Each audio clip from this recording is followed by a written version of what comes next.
Parents, if you've ever been told that your baby needs to learn to self-soothe or that you need to let them cry it out and that will help them sleep better, I've got some news for you. The truth is that sleep training doesn't really teach a baby how to sleep. It teaches them how to stop asking for help. And that is not what we want for our precious little babies. So in this video, I want to break down what newborn sleep should look like. I want to talk about why sleep training and why that cry it out approach really does more harm than good. And let's talk about co-sleeping and natural ways that you can help support healthy sleep based on development and based on your child's nervous system. So let's talk about that big topic that is sleep training and that cry it out approach, because this is one that you'll hear a lot of different opinions on. What I want to share is just developmentally how that newborn brain works and then how that translates into a healthy sleep. So when we think about baby Sophia here, right? If we were to take a look into her brain and her nervous system, what you would see is at this age, a newborn doesn't have a frontal lobe fully developed or anywhere close to it. It doesn't have any ability to rationally think and to reason and to think logically. So because of that, they're not able to have this abstract experience of self-soothing, right? A newborn is very black and white. It's, am I warm? Am I fed? Am I held and comforted? Or is there a problem? And it's either we're happy or we're screaming, right? It's very simple, very hot or cold, right? There's either good or they're bad. And so they can't reason through like, okay, yes, I understand my parents not here right now, but they just put me here. And so it's okay if I just wait and I'll figure it out. Reality is that letting them cry it out like that, as I mentioned earlier, it doesn't help them regulate. It honestly just teaches them that no one is there. No one is coming to help. When they've done studies based on the stress hormones in a newborn, so that when they've gone through and they've had this experience of let's just let them cry until they fall asleep, they measure salivary cortisol, which means the cortisol levels in the saliva. That is the stress response hormone. That is the hormone, cortisol, adrenaline, that ramps up when your body thinks that it is in survival mode, right? If you're running from a bear in the woods, you absolutely want adrenaline and cortisol pumping because that is what's going to get you there, hopefully get you out of that situation safely.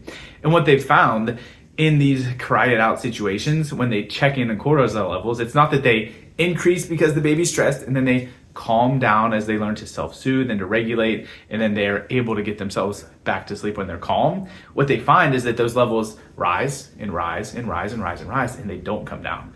They rise until they redline, until that newborn crashes, and then that's when they eventually give up. They eventually fall asleep. It's not that they learn to calm down, or they learn to self-soothe, it's that they just gave up.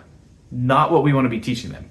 I won't disagree the fact that it will get your baby to sleep more, right? It will teach them to stop crying eventually and to get more rest. And yes, that is something that maybe you need as a parent.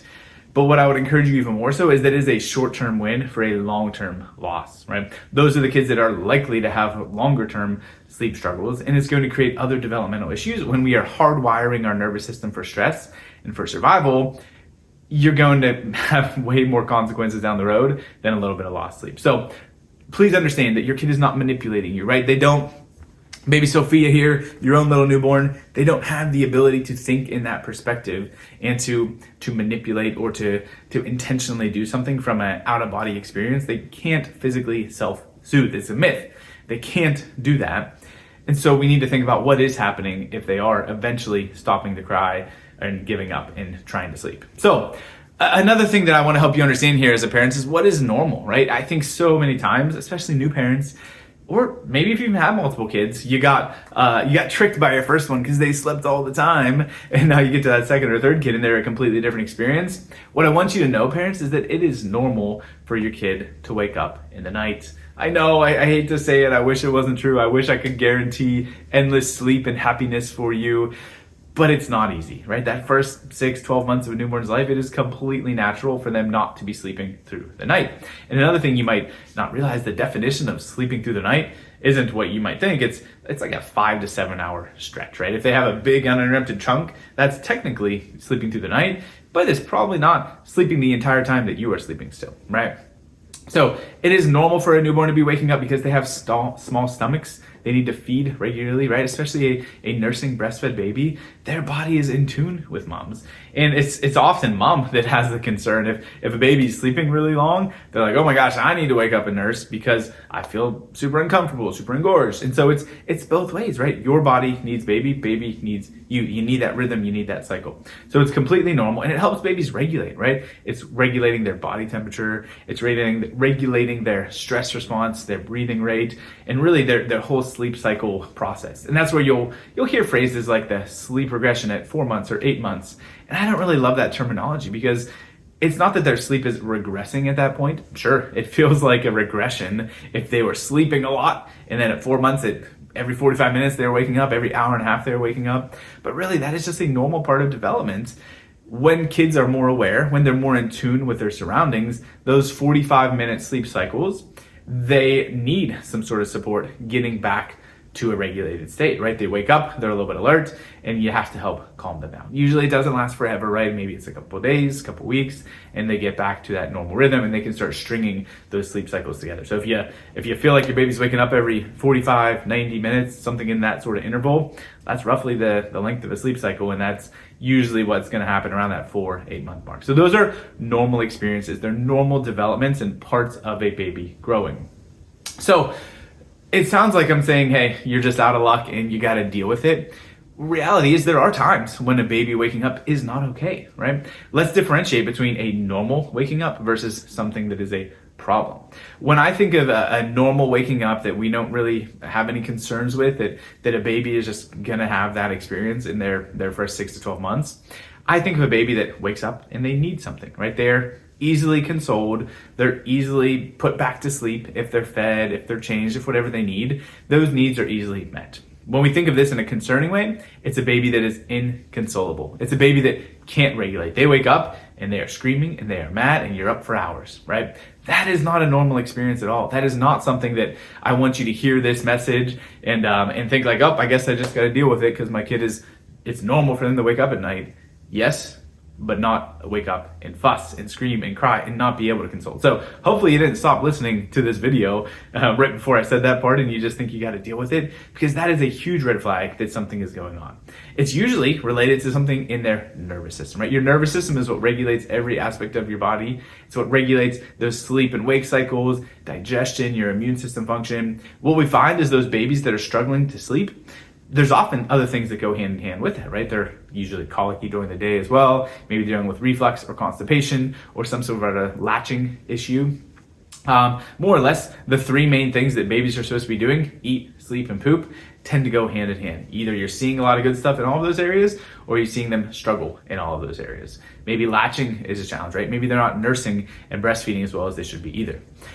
We see that usually if a newborn has that experience, there's some sort of trigger. And that usually looks like maybe pregnancy stress, maybe in utero constraint, they're in a weird position in the womb, or the birth process itself. That is the missing piece that I wish providers would talk about more, because we see it over and over again, a more stressful birth experience, whether that's forceps, vacuum extraction, C-section, or just hands-on pulling at that baby's sensitive head and neck, or prolonged pushing, or you had to get induced, or all of the ways that birth can be messed with. All of those different factors lead to more stress on baby, specifically in this really sensitive top of the neck, right? Their head and neck, it's so early in that development that they don't have a lot of support, right? You know this as a parent, if you've held a baby, you know to support their head and neck, right? They can't hold their head up yet. But this is the area with all of the most important neurological functions. This is our brainstem, this is our vagus nerve. So running the growth and the development, the eat and sleep and poop cycles is coming from up top. So that's why that birth process can be such a huge impact on a kid, because if you have extra damage and injury in that upper neck, it's messing up every single one of those typical development processes. So that's where we see adjustments in chiropractic care have a massive impact on a kid, right? We correct that birth injury, birth trauma, especially when it's at the start of life, right? We can make a massive impact on not just that newborn life, but that future trajectory of a kid by addressing some of those challenges from day one or from those first few weeks and first few months. So please don't take this message, parents, as, oh, no matter what, if my baby is up and not sleeping throughout the night, it's fine. Not at all. If they're inconsolable, if they're fussy, if they're hard to get back down, that's a sign that your kid's dealing with some extra stress. We need to get them scanned. We need to get them adjusted. We need to undo the cause of what's leading to that, and not just let your providers, not just let Dr. Google say, hey, they'll grow out of it eventually. Don't worry about it. That is the worst advice. This problem's only going to get worse if you keep kicking the can down the road. So ask, why is it happening, and address the cause. And then you'll both, one, survive this current season even better, right? Because your kid will be more relaxed, they'll be more comfortable, they'll be sleeping better right now. But you'll also avoid the future problems that typically come when a kid is in that mode from day one. So final thoughts here. Co-sleeping is a big topic that parents will bring up, right? Is that okay? Is that a problem? You can see how understanding this framework, it makes a lot more sense to be more attached, to be more connected to your kid, right? We don't want to just leave them to figure it out on their own, because they neurologically, this little brain can't do that yet, right? They don't have the ability to self-soothe or to regulate or to manipulate you. So we don't want to just let them figure it out on their own. We want to be that regulating force. And that's what co-sleeping is really helpful with. This needs to be done well, right? You can't be co-sleeping if you've been drinking at all, if you're smoking, if you have any sort of environmental triggers that's gonna make you less alert to what's going on. Not a safe option for your family. But I want you to realize that this is a completely normal experience that even current today, the majority of the world and most cultures are practicing, let alone if we back up 50, 100 years, it was pretty much the only thing that was ever done. So do not be intimidated by co-sleeping, especially if you're having a breastfeeding nursing relationship. It just kind of works out to be a more efficient and natural way to do that. I know that's what we joke about in our family. It wasn't necessarily the plan with our first kid to have a really close co-sleeping relationship. But if you're having that breastfeeding and nursing relationship and just kind of following mom and baby's cues, it just ends up happening by default, because that's just the way that relationship works. Parents, I hope that helps. Final advice is just hang in there, right? No matter how great or how bad of a sleeper your kid is, this season does not last forever, right? It feels monumental in the moment, right? And don't take that as don't get help, don't get support. I want you to lean on your spouse, to lean on your family, your support system, to hire a postpartum doula. Don't think you got to go it alone. You don't have to just figure this out on your own. Use your support system to make sure that you are getting your needs met, and make sure that your kid is having the best chance of developing and growing properly as well. Please share this with a parent. Final request. I know there are so many families that have questions on this sleep topic, so if this has been helpful for you, please pass on the information. And if we can do anything to help your family, if you want to get your kids scanned, if you want to see what's going on with their nervous system, see if they're stuck in fight or flight, and if there's something we can do, don't hesitate to reach out, send us a message, call. We are here to help your family thrive.